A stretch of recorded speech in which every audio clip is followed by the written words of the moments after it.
Hey guys, it's Bree. Last week I finished Labyrinth Lost by Zoraida Cordova, and I wanted to talk to you about it.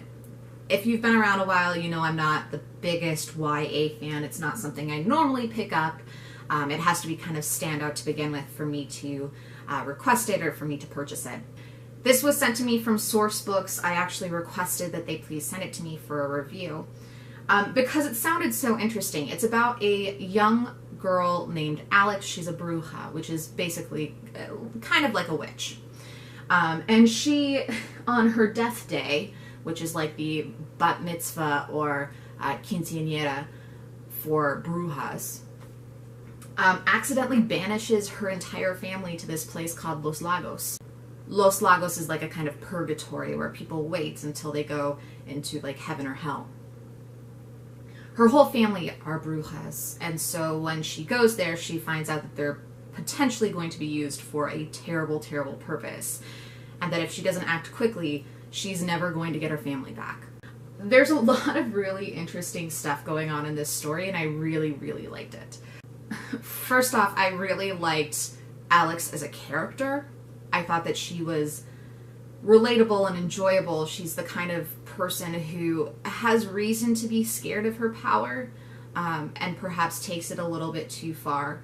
Someone who has convinced herself that she is the cause of problems in her life, when that's not necessarily true. And it's an interesting setup, and I think Cordova does a good job of explaining that kind of mindset in a way that's not like overly technical. It's just very matter of fact, very likable, very like, oh, I see how you could feel that way.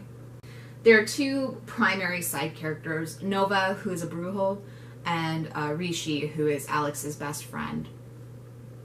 And a lot of interesting things go on between kind of the three of them. Rishi, for one, doesn't really understand the magical aspect, and it's trying to be supportive, but like really kind of doesn't get it. Nova seems very charming, but is a little suspicious. Like, he's clearly hiding stuff. So like that whole setup is fairly typical, I would want to say, of something like a YA or an adventure kind of story. But the time that Cordova gives to the relationship between all three of them individually and all of them together, I think is really worthwhile. The plot and pacing is so much fun. There are all sorts of monsters and kind of supernatural creatures, and it deals with a fae for a hot minute, and it deals with kind of these bird women who are like sirens. There's a lot going on, and it takes a while for you to figure out what the bad thing really is, right? There's clearly like a bad guy, but there are so many kind of minor threats in between.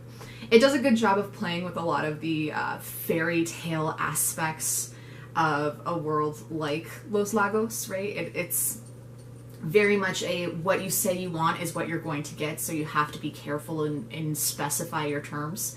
And that appeals to me because I, one, love that storytelling device, and two, because I did a lot of logic in college. And so defining terms was always one of the fun parts for me. It's a little reminiscent of Alice in Wonderland in that way.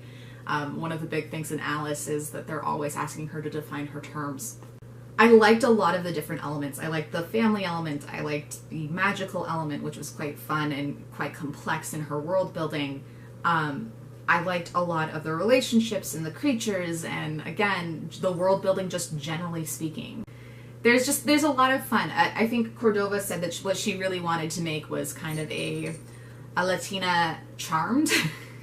And as someone who grew up with Charmed, I can see its influence on this. It's not too much. It's like clearly her own story, but there is a little bit of like that Charmed feel.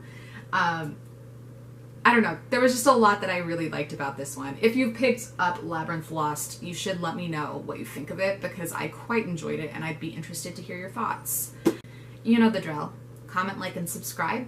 I hope you're having a fantastic reading week, and I'll talk to you later. Bye.